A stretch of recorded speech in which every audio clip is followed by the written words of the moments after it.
হরে কৃষ্ণ। আমি আপনাদের কাছে মহাপ্রভু তাঁর পার্ষদগণের লীলা সম্বন্ধে আলোচনা করার চেষ্টা করব। চৈতন্য মহাপ্রভু অত্যন্ত কৃপালু, তাঁর পার্ষদগণ অত্যন্ত কৃপালু, তাই তাদের চরিত্র লীলা আমি সাধুগুরু বৈষ্ণবের কাছ থেকে যা শ্রবণ করেছি তা বলার চেষ্টা করব। শ্রী চৈতন্য মহাপ্রভু এই জগতে তিনি কেন এলেন এবং তিনি এসে আমাদের জন্যে কি বিতরণ করলেন সেগুলো আমি আপনাদের কাছে সাধুগুরু বৈষ্ণবের মুখ থেকে যা শ্রবণ করেছি তুলে ধরার চেষ্টা করব। এবং চৈতন্য চরিতামৃতে শ্রীল কৃষ্ণদাস কবিরাজ গোস্বামী কী বলেছেন সেটিও আমি আপনাদের কাছে তোলার চেষ্টা করব। হরে কৃষ্ণ। চৈতন্য মহাপ্রভু এই লীলা আদি লীলা দ্বাদশ পরিচ্ছেদে আছে।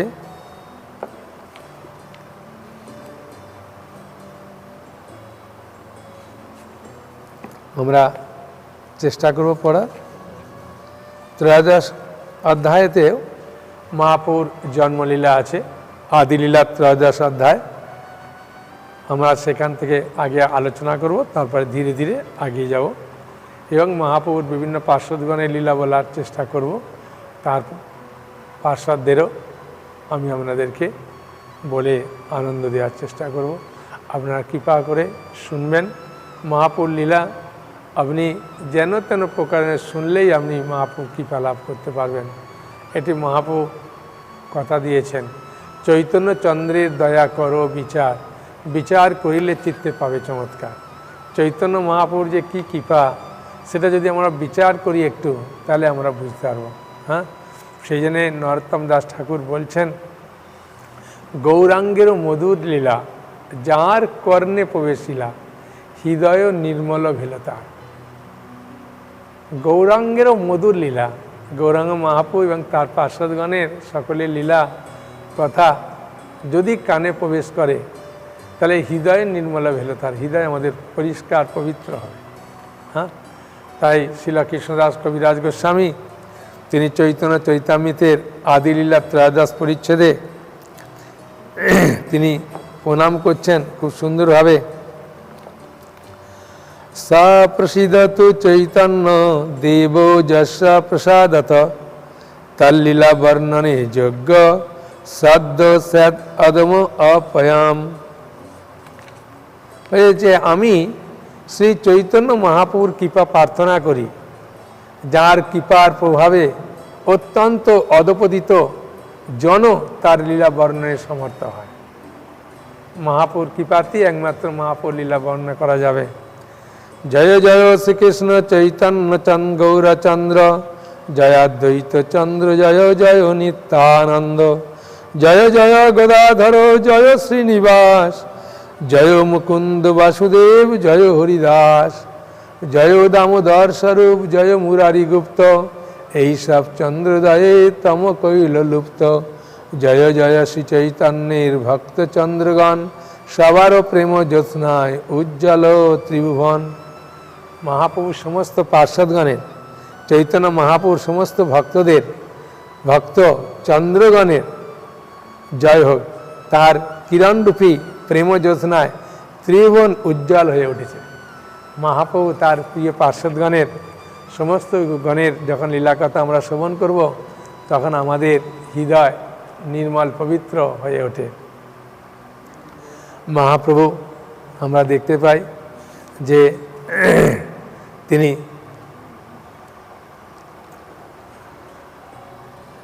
উনিশ নম্বর শ্লোকে বলছেন, সর্বসদ গুণ পূর্ণম তাং বন্দে ফাল্গুণ পূর্ণিমাম, যস্যাং শ্রীকৃষ্ণ চৈতন্য অবতীর্ণ কৃষ্ণ নমামি।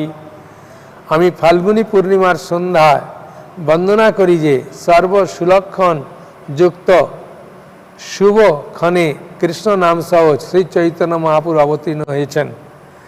ফাল্গুন পূর্ণিমা সন্ধ্যায় প্রভুর জন্মোদয়, সেই কালে দৈব যোগে চন্দ্র গ্রহণ হয়।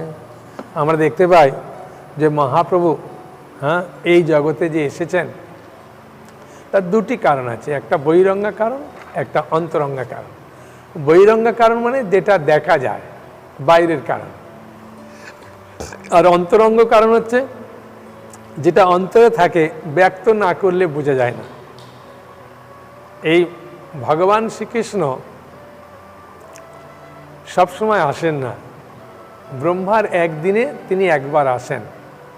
ব্রহ্মার একদিন মানে 1000 চতুর্যুগ, একটা দুটো নয়, 4 যুগ যে আছে, হ্যাঁ, সত্য, ত্রেতা, দ্বাপর, কলি, এরকম 1000 চতুর্যুগ হলে ব্রহ্মার একদিন হয়।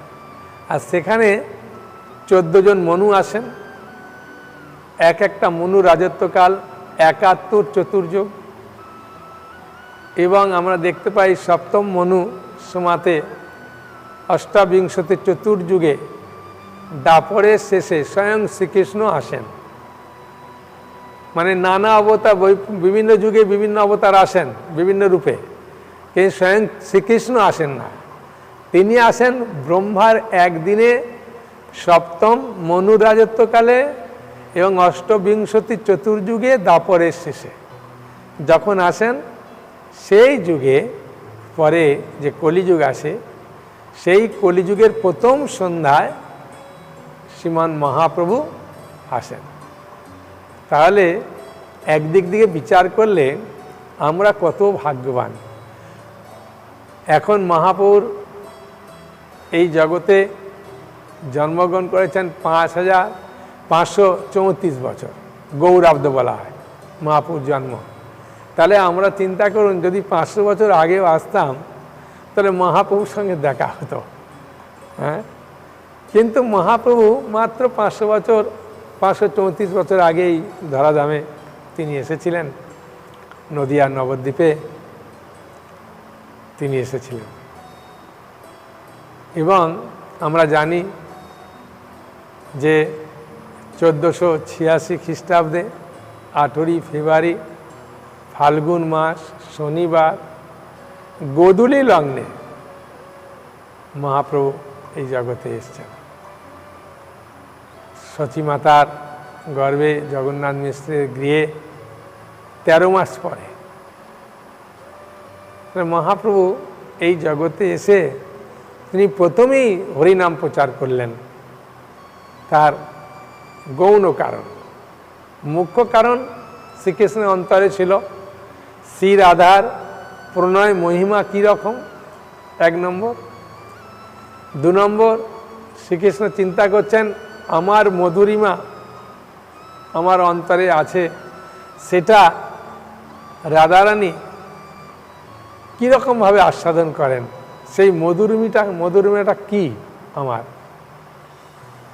হ্যাঁ। আর 3 নম্বর হচ্ছে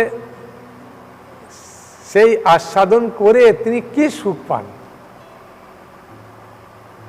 হ্যাঁ। যে এই 3টে কারণ অন্তরের, এটা কৃষ্ণ ব্যক্ত না করলে বোঝা যাবে না। ওই জন্য এটাকে গৌণ কারণ বলেন, এটা মুখ্য কারণ বলা হয়েছে। আর গৌণ কারণ মহাপ্রভু এসে হরিনাম প্রচার করলেন, সারা জগৎবাসীকে কৃপা করলেন, এগুলো হচ্ছে তার গৌণ কারণ। এবং এই যে হরিনাম প্রচার করলেন, তখন এখানে লেখা আছে যে দৈবযুগে চন্দ্র গৌণ হয়। আসলে কোটি চন্দ্র তিনি উদয় হচ্ছেন, অকলঙ্ক গৌরচন্দ্র দিলা দর্শন। অকলঙ্ক গৌরচন্দ্র যখন দর্শন দিয়েছেন, তাহলে যে সকলঙ্ক চন্দ্রের আর কোন প্রয়োজন, কলঙ্কযুক্ত চন্দ্রের কি প্রয়োজন? সেই চন্দ্র লুকিয়ে পড়েছে, চন্দ্রগ্রহণ হয়েছে একদিক থেকে। 2 নম্বর হচ্ছে সেই সময় সকলে হরিনাম করতেন না, এমনকি স্মার্ত ব্রাহ্মণরা বলতেন হরিনাম করলে হরিনামের শক্তি নষ্ট হয়ে যাবে, যদি যেখানে সেখানে হরিনাম করো। কিন্তু গঙ্গা জলে দাঁড়িয়ে যদি হরিনাম করা হয় তাহলে হরিনামের শক্তি নষ্ট হয় না, হরিনামের শক্তি আরও বৃদ্ধি হয় এবং হৃদয় নির্মল পবিত্র হয়। সেই নিয়ে যখন চন্দ্রগ্রহণ হলো তখন সকলে গঙ্গায় গিয়ে, আবাল বৃদ্ধ বনিতা সকলে গিয়ে গঙ্গায় গিয়ে হরিনাম করছে। এমনকি মুসলিমরা পর্যন্ত দূর থেকে দেখে বলছেন যে দেখো দেখো হিন্দুরা হরিনাম করছে। মানে মহাপ্রভুর যে হরিনাম করাবার ইচ্ছা সারা জগৎবাসীকে, সেটা তিনি সহজে ব্যক্ত করে দিচ্ছেন খুব সুন্দরভাবে। তো মহাপ্রভু এই জগতে গোধূলি লগ্নে যখন জন্মগ্রহণ করেছেন, তা সেই সময়তে আমরা দেখতে পাই যে মহাপ্রভুকে দেখার জন্যে লক্ষ লক্ষ মানুষ আগমন করছে। মানে সুতিকা গৃহে যেমনভাবে আমরা সাধারণত দেখেছি যে কোনো একটা গণ্যমান্য ব্যক্তি, হ্যাঁ, আমাদের মায়াপুরের রথযাত্রার সময় একবার একজন সিনেমা আর্টিস্ট এসেছিল, তাকে দেখার জন্যে বেড়া বেড়া ভেঙে টপকে টাপকে একদম যাচ্ছে। কিন্তু মহাপ্রভু যে জন্ম, জগন্নাথ মিশ্রের ঘর এত বড় ছিল না, কিন্তু লোকে লাইন দিয়েছে প্রচুর দেখার জন্য, একদম আগ্রহ সহকারে আসছে সবাই ছুটে, মানে কল্পনার বাইরে এত সুন্দরভাবে ছুটে আসছে। এবং সুতিকা গৃহে সচী মায়ের কোলে নিমাই আছে, আর একজন একবার দেখে সন্তুষ্ট হচ্ছে না। কৃষ্ণদাস কবিরাজ গোস্বামী বলছেন একজন 3 বার করে কমসে কম দেখতে আসছে, একবার দেখে যাচ্ছে আবার একবার আসছে, এইভাবে। তা মহাপ্রভুর অপূর্ব রূপ কিরকম ছিল, গঙ্গা স্নান করে ভিজা বস্ত্রে সবাই যাচ্ছে। এমন কি শাস্ত্রে আছে যে শুধুমাত্র এখানকার নরনারী যাচ্ছে তা নয়, দেখার জন্যে মহাপ্রভুকে এত সবাই আসছে ছুটে যে দেবদেবীরা পর্যন্ত একদম ছুটে আসছে। খুব সুন্দর একটা শ্লোক আছে, সাবিত্রী গৌরী সরস্বতী শচীরম্বা অরুন্ধতী আর যত দেবনারীগণ নানা দ্রব্য পাত্র ভরি ব্রাহ্মণীর বেশ ধরি আশিস হবে করে দর্শন। চিন্তা করুন, সমস্ত দেবীরা আসছেন, দেবতারা আসছেন মহাপ্রভুকে দর্শন করার জন্যে, আর বিভিন্ন রকম ছদ্মবেশে আসছেন, কেউ বুঝতে পারছেন না। আর সুতিকা গৃহের ভেতরে ছিলেন মালিনী দেবী, শ্রীবাস পণ্ডিতের স্ত্রী, তিনি দেখাশোনা করছেন। লোকে লোকারণ্য হয়ে সব বলাবলি করছে জগন্নাথ মিশ্রের ঘরে এক অপূর্ব সন্তান হয়েছে। হ্যাঁ, মহাপ্রভু এর মাধ্যমে সকলকে কৃপা দৃষ্টি প্রদান করছেন, এত সুন্দরভাবে তাকাচ্ছেন, সবাই এসে দেখে লোভ সামলাতে পারছে না, একবার দেখে মন ভরছে না, হ্যাঁ, 2 বার 3 বার করে দেখে যাচ্ছে। যখন সারা রাত ধরে লোক আসছে, হ্যাঁ, উল্লেখ আছে যে সুতিকা গৃহ মানে তার পরের দিন পর্যন্ত যত দিন যাচ্ছে, আবার দিন বাড়ছে, সময় যত বাড়ছে তত মানুষ আসছে দেখার জন্যে জগন্নাথ মিশ্রের গৃহে। আর জগন্নাথ মিশ্র থেকে আরম্ভ করে সবাই খুব খুশি। আর যখন জন্মগ্রহণ করেছেন অদ্বৈত আচার্য প্রভু, তিনি তো নিয়ে এলেন মহাপ্রভুকে, তিনি স্বয়ং বিষ্ণু, চিন্তা করুন। কিন্তু তিনি কলিহত জীবের দুঃখকে দেখে সহ্য করতে পারছেন না, তাই তুলসী শালগ্রাম দিয়ে প্রতিদিন গঙ্গায় গিয়ে ভগবানকে আহ্বান করতেন আসার জন্যে। তো অদ্বৈত আচার্যের আহ্বানে স্বয়ং কৃষ্ণ এসেছেন। আর অদ্বৈত আচার্য শান্তিপুরে ছিলেন, সেখানে হরিদাস ঠাকুর ছিলেন। সেখানে বলছেন অন্যদিকে শান্তিপুরে কি হচ্ছে, সেই কালে নিজালয়ে উঠিয়া অদ্বৈত রায় নৃত্য করে আনন্দিত মনে, হরিদাস লইয়া সঙ্গে হুঙ্কার কীর্তন রাঙ্গে, কেনে নাচে কেউ নাই জানে। কেন নাচছে কেউ জানে না, হরিদাস ঠাকুরকে নিয়ে খুব নাচছেন। আর হরিদাস ঠাকুরকে আর চোখে দেখে দেখে একটু ইশারা করছেন। হরিদাস ঠাকুর বুঝতে পেরেছেন যে যার জন্যে অদ্বৈত আচার্য এতদিন শান্তিপুরে গঙ্গা জল তুলসী মঞ্জুরি দিয়ে শালগ্রামের পূজা করেছেন, সেই প্রভু এসেছেন। তাই সীতা ঠাকুরানী অদ্বৈত আচার্য ঠাকুরের স্ত্রী। হ্যাঁ, তাই সীতা ঠাকুরানী প্রভুর অনুমতি নিয়ে তিনি সুতিকা গৃহ থেকে বাচ্চাকে বার করে স্নান করাবেন। সেই সব অনুষ্ঠান করার জন্যে বহু কিছু দ্রব্য, এমনিতে তো দেবদেবীরা আসছে পাত্র ভরে বিভিন্ন রকম নিয়ে আসছেন। জগন্নাথ মিশ্র খুব গরিব, কিন্তু এসে দেখছি এতজন এত কিছু দিয়ে যাচ্ছে, আর জগন্নাথ মিশ্র কিছু রাখছে না, সব অকাতরে দান করে দিচ্ছেন। হ্যাঁ, বাদ্য বাজাকারা এসছে, কীর্তন করছে, কেউ নিমন্ত্রণ করেনি, কে যে আসছে কী জন্য আসছে কেউ বুঝতে পারছে না। জগন্নাথ মিশ্র চিন্তা করছেন এত কিছু আনন্দ কোথা থেকে হচ্ছে, কি ব্যাপার। হ্যাঁ, কিছু তিনিও বুঝতে পারছেন না, কিন্তু এত জিনিস দিয়ে আসছেন, তিনি সবাইকে আনন্দের দান দিচ্ছেন, যা ছিল ঘরে, নিজের ঘরে এবং যা কিছু পাচ্ছেন। এবং সীতা ঠাকুরানী তিনি অন্যদিকে সব কিছু নিয়ে এসেছেন। হ্যাঁ, দ্রব্যা ধান্য দিরা শীর্ষে কৈল বউ আসিসে, চিরজীবী হও দুই ভাই, ডাকিনী সাকিনী হইতে শঙ্কা উপজিল চিতে, ডরে নাম থুইল নিমায়। মানে সচিরা অদ্বৈতাচার্যের স্ত্রী তিনি সীতা ঠাকুর ভয় পাচ্ছেন, কারণ কি, যে ডাকিনী সাকিনী এরা তো মানে সচিমায়ের আগে 9টা কন্যা সন্তান হয়েছিল, এই 8টা, সেই সন্তানগুলোকে তো সব মানে মারা গেছে। সেই জন্য তিনি চিন্তা করছেন যে ভয়ে, এখন বিশ্বরূপ আছে, হ্যাঁ, সেই ভয়ে এরকমভাবে নাম করছেন। কারণ কি, আরেকটা কথা আমাদের জানা দরকার, এইভাবে যখন জগন্নাথ মিশ্রের আগে সন্তানগুলো মারা যাচ্ছিল, সব 8টি কন্যা মারা গেলেন, তখন জগন্নাথ মিশ্র একবার চিন্তা করলেন যে আমি মনে হয় বাবা মার ভালো সেবা করিনি।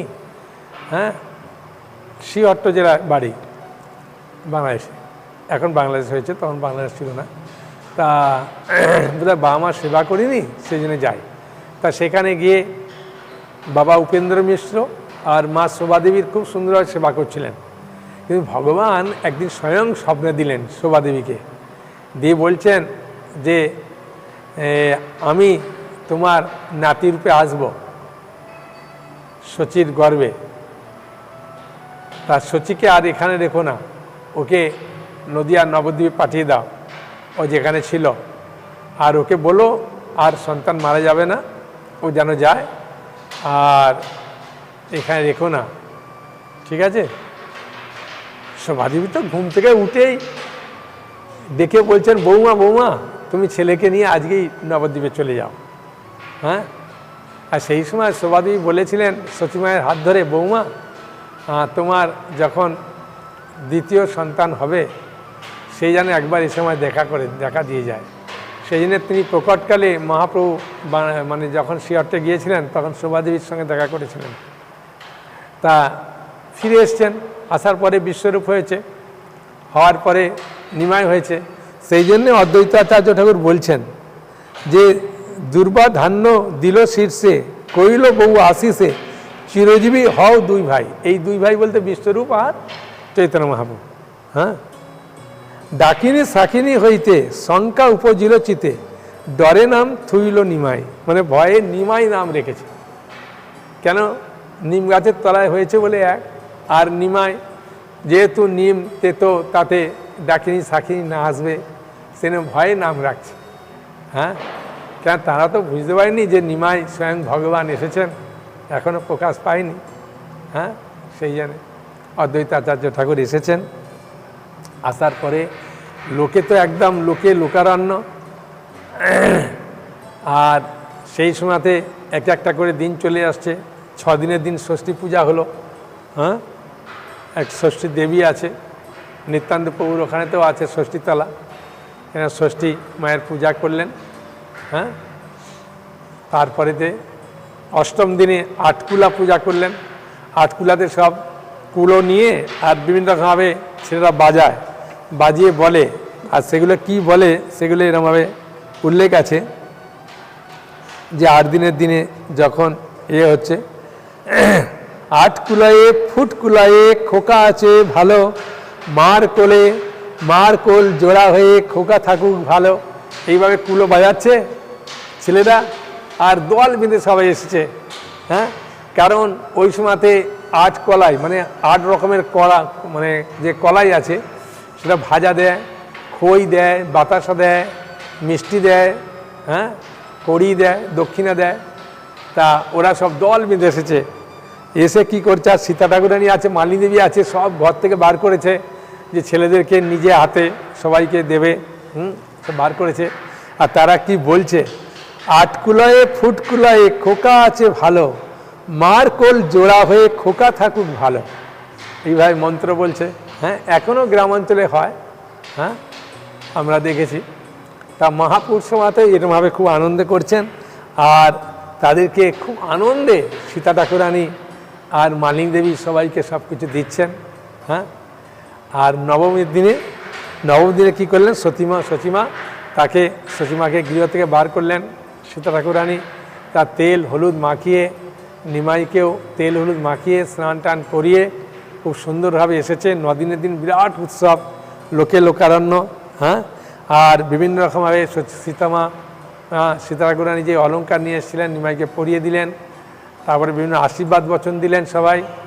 আর দিয়ে কি করছে, নদিয়া নগরে সচির মন্দিরে চাঁদের উদয় দিনে, হ্যাঁ, যেন চন্দ্র পূর্ণিমা রাত্রিতে যেমন সব কিছু আলোকিত হয়ে যায়, তাই নিমাইয়ের জন্মতে একদম বাড়িতে এত লোকে লোকারণ্য আর এত আনন্দ করছে। হ্যাঁ, এই জন্য বলছে নদিয়া নগরের সচির মন্দিরে, যেমন মন্দিরে অনুষ্ঠান হলে যেমন লোকে লোকারণ্য হয়ে যায়, সেরকম বাড়িতে একদম পূর্ণ হয়ে গেছে একদম লোকে। হ্যাঁ, নদীবাসী সব নারায়ণ আসছে আর এক দৃষ্টিতে তাকিয়ে আছে। হ্যাঁ, কার দিকে, নিমাইয়ের দিকে। আর নিমাইয়ের এমনিতে চোখগুলো খুব বড় বড় টানা টানা, আর কাজল পরিয়েছে, এরকম করে তাকাচ্ছে আর সবাইকে কৃপা দৃষ্টি দিচ্ছে। হ্যাঁ, যারা যারা এসেছিলেন সবাই খুব আনন্দে সেই সময় মহাপুর কৃপা দৃষ্টি পেয়েছেন। আর মায়েরা তো উলুধ্বনি শঙ্খধ্বনিতে একদম মানে চারিদিকে একদম অনুষ্ঠানে ভরে গেছে, একদম যেমন অনুষ্ঠান হলে হয়, শঙ্খধ্বনি হুলুধ্বনি মায়েরা একদম খুব দিচ্ছে, খুব আনন্দ হচ্ছে।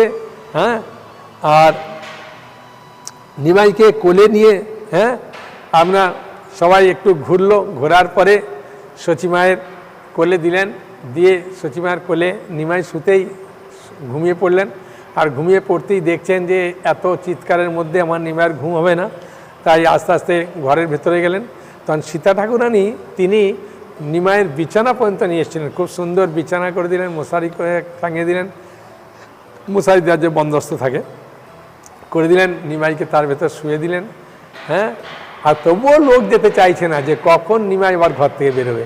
হ্যাঁ, এইভাবে নিমাইয়ের মানে জগন্নাথ মিশ্রের গৃহে মানে কতদিন যে অনুষ্ঠান চললো তার কোনো উল্লেখ নাই। হ্যাঁ, প্রচুর মানুষ আসছে আর দেখে যাচ্ছে, আনন্দ করছেন। বৃন্দাবন দাস ঠাকুর বলছেন, আশীর্বাদ করছেন যে যারা এই মহাপ্রভুর লীলা শ্রদ্ধার সঙ্গে শ্রবণ করবেন তারা সকলেই ভক্তি লাভ করবেন। হরি বল। আর সকলেই মহাপ্রভুর পার্শ্বদে পরিণত হবেন। হ্যাঁ, এই মহাপ্রভুর লীলা যারা মানে দর্শন করেছেন তারা তো কৃপা পেয়েছেন, যারা পাঠ করবে, যারা শ্রবণ করবে, মানে আমরাও মহাপ্রভুর কৃপা লাভ করতে পারবো। হ্যাঁ, তাহলে এই শ্রবণেও কি ফল বুঝতে পেরেছেন? হ্যাঁ, শ্রেণী চৈতন্য চরিতামৃত যদি আমরা পড়ি, হ্যাঁ, কি না আনন্দ পাবো। হ্যাঁ, তাই মহাপুর এই লীলা যদি পড়ি তাহলে মহাপুর পার্ষদ রূপে জন্মগ্রহণ করবো। হ্যাঁ, অদ্যাপিও সেই লীলা করে গৌর রায়, কোনো কোনো ভাগ্যবান দেখিবারে পায়। হ্যাঁ, আমরা দেখতে পাবো যে মহাপুর সেই লীলা কোথাও হচ্ছে, সেখানে জন্মগ্রহণ করে মহাপুর লীলার সঙ্গে যুক্ত হব। আর যদি ভাগ্যবান হই এখনও মহাপুর লীলা চলছেন, হ্যাঁ, আমরা এই লীলা শ্রবণ করার মাধ্যমে মহাপুর কাছে প্রার্থনা করলে আমরা এইভাবে লীলা দর্শন করতে পারব। মহাপ্রভু আস্তে আস্তে একটু মানে হামাগুড়ি দিতে শুরু করেছে। হ্যাঁ, তা বাচ্চাবেলা হামাগুড়ি দিতে শুরু করলে কি হয়, যা দেখতে পাবে সেটাই মুখে দেবে, বাচ্চাদের একটা স্বভাব। তাই নিমাই বিভিন্ন জায়গায় হামাগুড়ি দিচ্ছে আর খুব আনন্দ করছে, আর যা দেখতে পাচ্ছে সেটাই মুখে দিচ্ছে।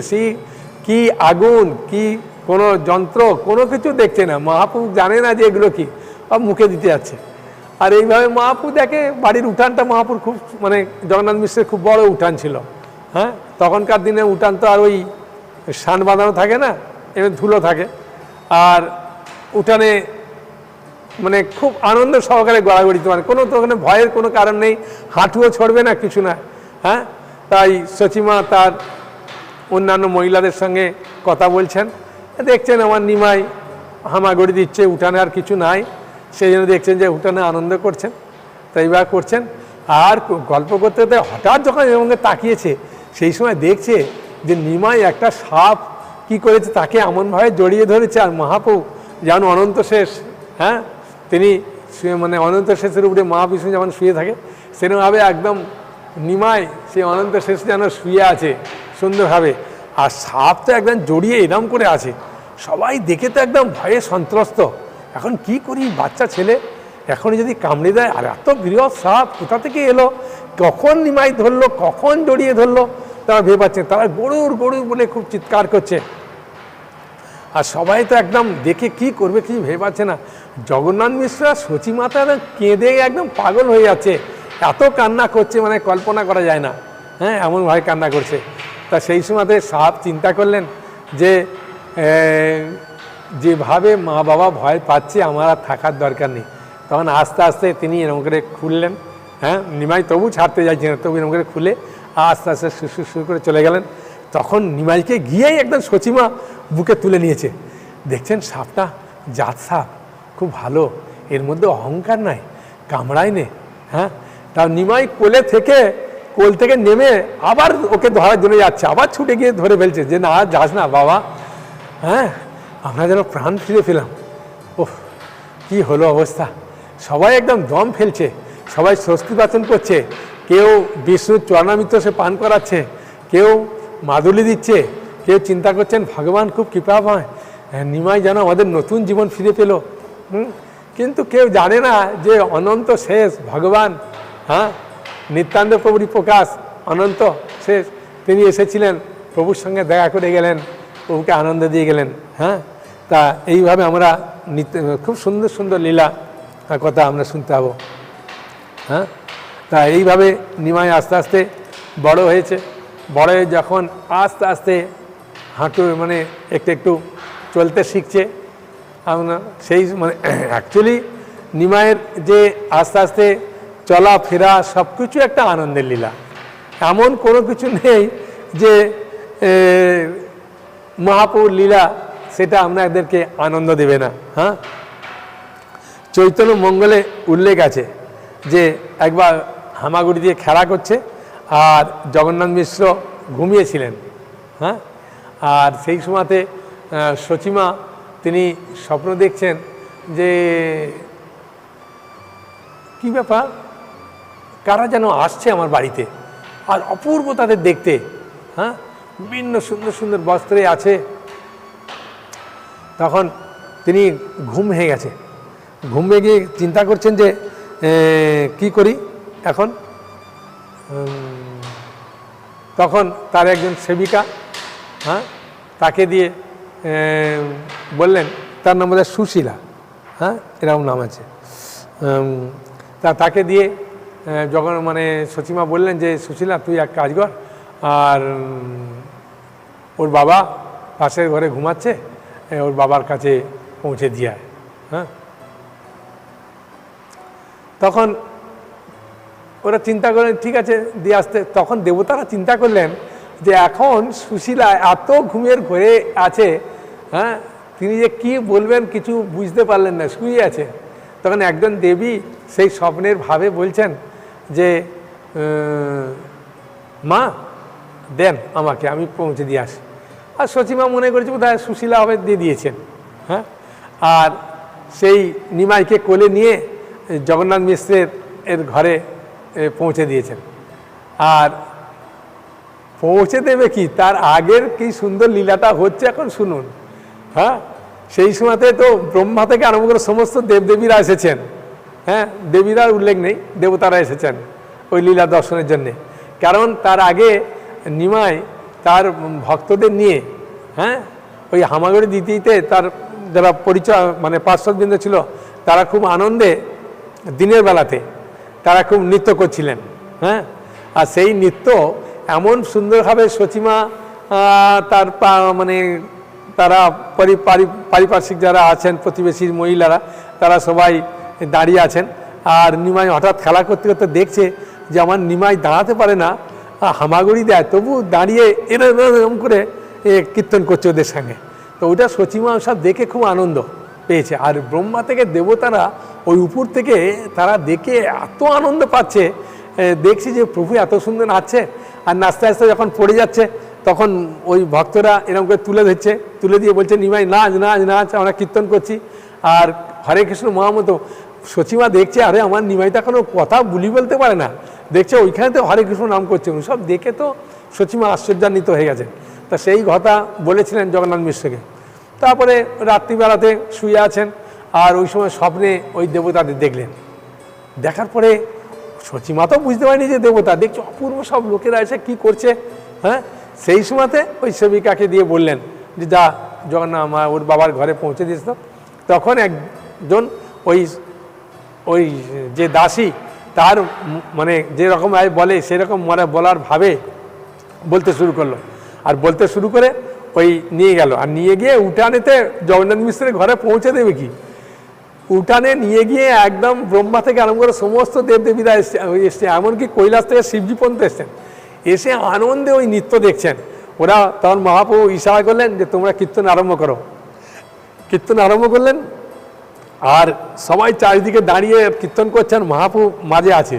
আর মহাপ্রভু খুব আনন্দে কীর্তন করছে, ওদের মানে এত আনন্দ লাগছে।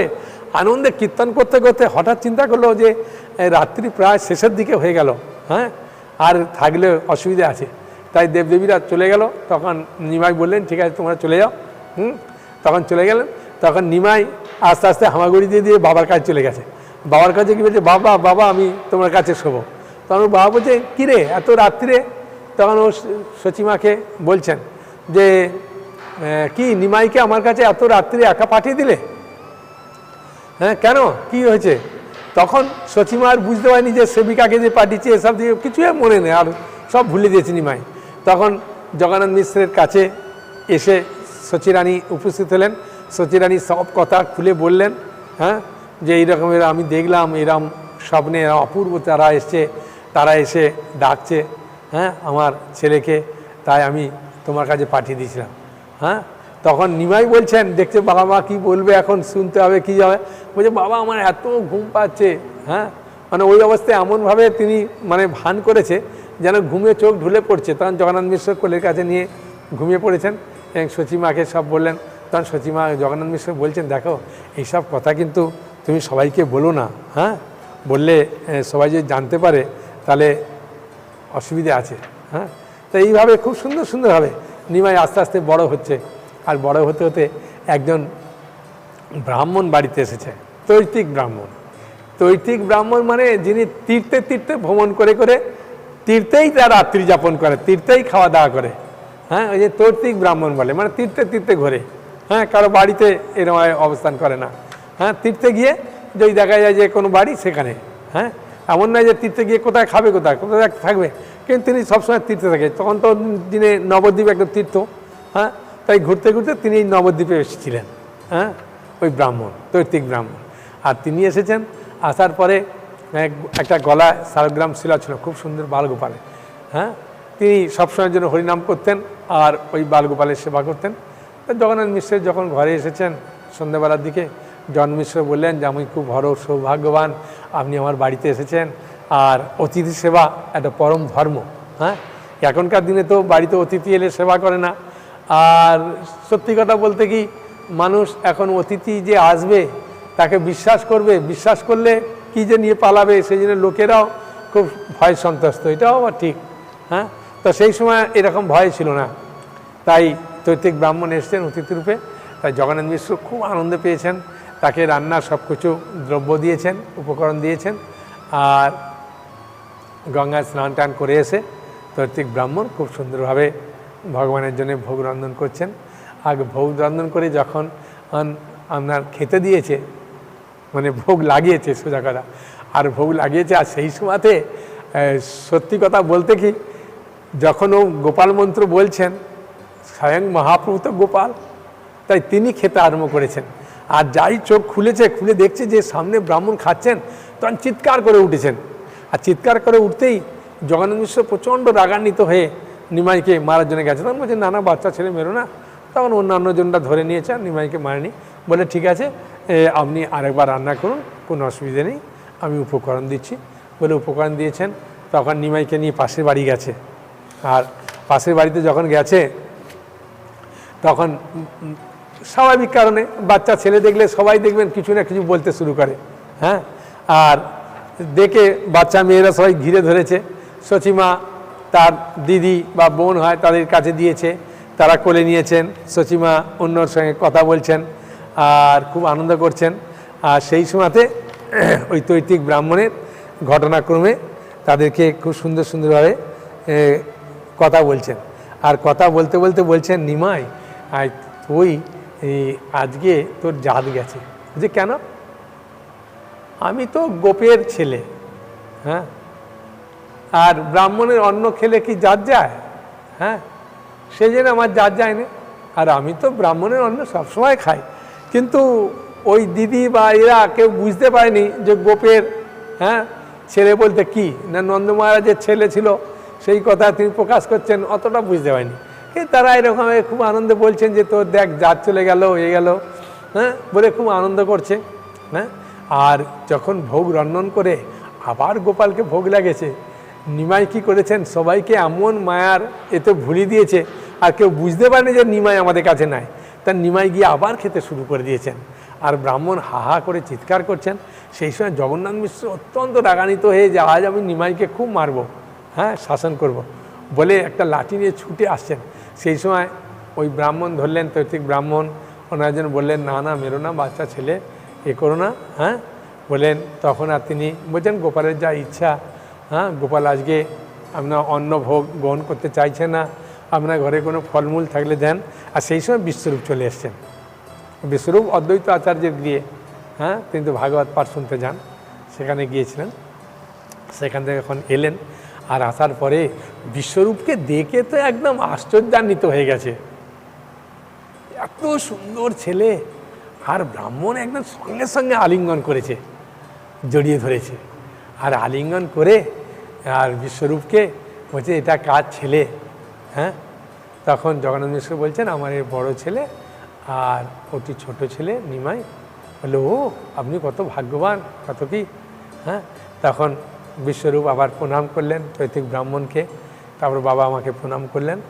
আর সেই সময়তে জগন্নাথ মিশ্র বললেন, বিশ্বরূপ তুমি একটু ব্রাহ্মণকে বলো তোমার ভাই দুবার ভোগ রন্ধন করে গোপালকে লাগিয়েছে, খেয়ে নিয়েছে, তাই উনি রান্না করতে চাইছেন না, আমাদের উপকরণ সব আছে, আর যদি রান্না করে খুব ভালো, আমাদের কথা শুনছে না। তখন বিশ্বরূপ গিয়ে ব্রাহ্মণকে করজোড়ে অনুরোধ করলেন যে আপনি আবার একবার রান্না করুন। হ্যাঁ, কোনো এ নেই। তখন রান্না করতে শুরু করেছেন। আর সেই সময় নিমাইকে রেখে দিয়েছেন। নিমাই কিন্তু ঘুমিয়ে পড়েছে। তখন সবাই জানালো যে নিমাই এখন খুব ঘুমাচ্ছে। হ্যাঁ, আর যোগমায়ার প্রভাবে এইসব সবগুলো লীলা হচ্ছে, তো তাই জগন্নাথ মিশ্র থেকে আরম্ভ করে সচিমা থেকে আরম্ভ করে সবাইকে ঘুম পাড়িয়ে দিয়েছেন। হ্যাঁ, আর সেই ঘুমানোর ছলে